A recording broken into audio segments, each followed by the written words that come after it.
The first ever fitness resort in the country is now in the last frontier of the Philippines, Palawan. Experience world-class fitness training here at Fight Club Philippines. It is located in Barangay Bacungan, which is less than an hour drive from the town proper of Puerto, Princesa. And this steep road will lead you to the overlooking view of the resort. Upon arrival, we were welcomed by their resort manager, Miss Nina Ekinia. Resort na to is Fight Club Philippines Fitness Resort. Ito yung first ever resort in the Philippines. All-in-one po kami dito. Meron po kami 600 square meter na facilities. More on combat sports po kami. Konti lang po ang gym use namin, gym facilities namin, but more on Muay Thai, boxing, Jiu-Jitsu, yan po yung mga ino-offer namin dito. And yung aming cafe na parang medyo 360 siya. Yung cafe po namin na nandun, meron kami recreational hall, may mga games, billiards, or whatever. We also have wellness, may mga spa kami.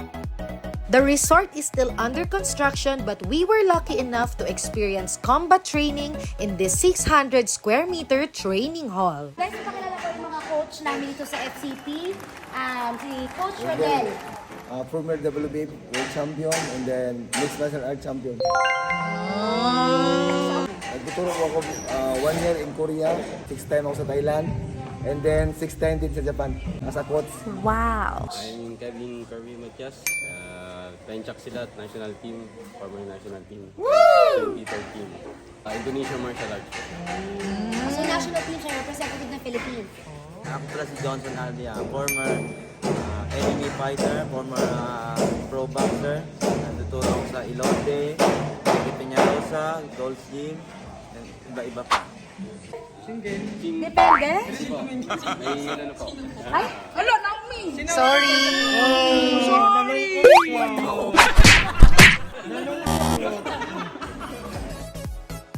Before we head to our combat training, how about a Zumba for a warm-up?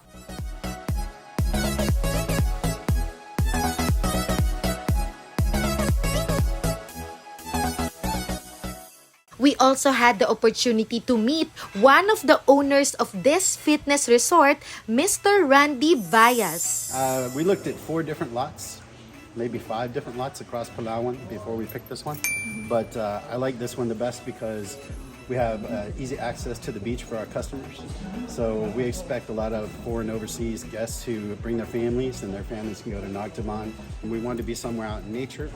So we have this amazing view that you see behind you. And, you know, it just seemed, I just really fell in love with this area just from the rainforest perspective. We wanted to be close to the buy-in, but not in the buy-in in case there were any kind of training accidents and we need to go to the hospital. People need to go, you know, on the weekends to go party or whatever. You know, they have access to it. But while they're here, they're remote enough that it's not easy to go down, you know, every day and get in trouble. That way they can focus on their training. So those are the main reasons. You know, we went to Thailand during the beginning of the epidemic, and we went to some of the fight camps that were there. And I've been boxing for about 5 years, and I loved it. And then we were locked down in Pampanga, where my wife's family is from, in the middle of 2020. And when we were there, we just started to have this idea. There weren't any fight camps or fitness resorts in the Philippines. There's no reason not to do it. #1 island in the world, according to Travel and Leisure magazine, right? And so that was a big sell. And, you know, and I looked around kind of at what property prices were like here, and kind of they were in the range that made sense for us. And then during the pandemic in October 2020, basically I came over with my head coach at the time. Palawan's just great. There's just a lot to do. And even though there weren't very many tourists at that time, it was pretty easy for me to see that when the tourism came back, this place is going to be epic. And I just thought, you know, I want to go to my customers and I want to say, hey, you know, come train hard Monday through Friday, and then on the weekends, go to El Nido and go island hopping, go to Tubataha Reef and go scuba diving, go snorkeling, go zip lining, go hiking in the forest. The original vision was always to be a fitness and wellness resort. You know, there are some constraints about how much we can do on wellness at the moment, but over time we want to add something called the Jim Bang, which is a Korean spa, very similar to the W, the new one down in the Bayan. That's the only one here. They've got a bunch in Pampanga because there's a bunch of Koreans there in K-Town, in Angeles City.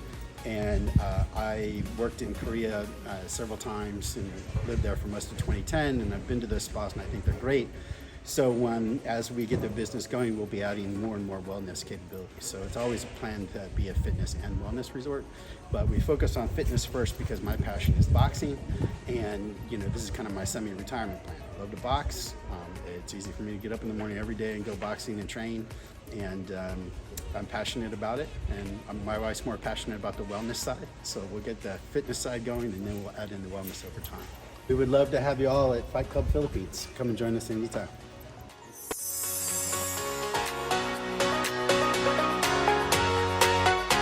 The resort offers boxing, Muay Thai, Jiu-Jitsu, and other mixed martial arts. And we were lucky enough to be trained by the people who are best in this industry.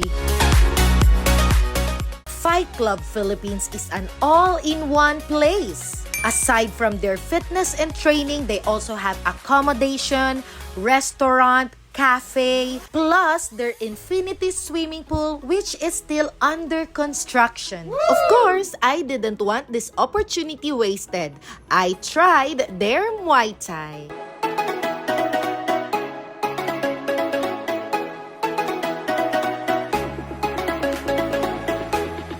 If you are a digital nomad, no need to worry because Fight Club Philippines is offering Starlink connection, which is believed to be the fastest internet connection in the Philippines now and even worldwide. For the room accommodation, they are still fixing their prices starting from 1,500 pesos for backpackers and their private villa rooms from 6,000 to 8,000 pesos. Woo! This 2-bedroom villa can accommodate 6 persons, fees inclusive with the resort's facilities and amenities. Imagine training all day, then relaxing in this villa. It was a fun day together with other content creators. Hi! Kasama ko si Renelyn TV. Hey guys, ayan, follow nyo naman ako sa aking Facebook page at saka YouTube channel, Renelyn's TV po pala. Hello! Guys, follow nyo sa aking YouTube channel at TikTok.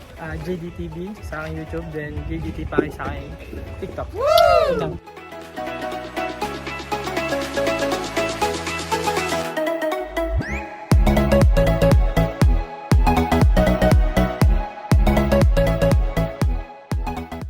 Fight Club Philippines is just few minutes drive away from one of the scenic beaches here in Puerto Princesa, Nagtabon Beach.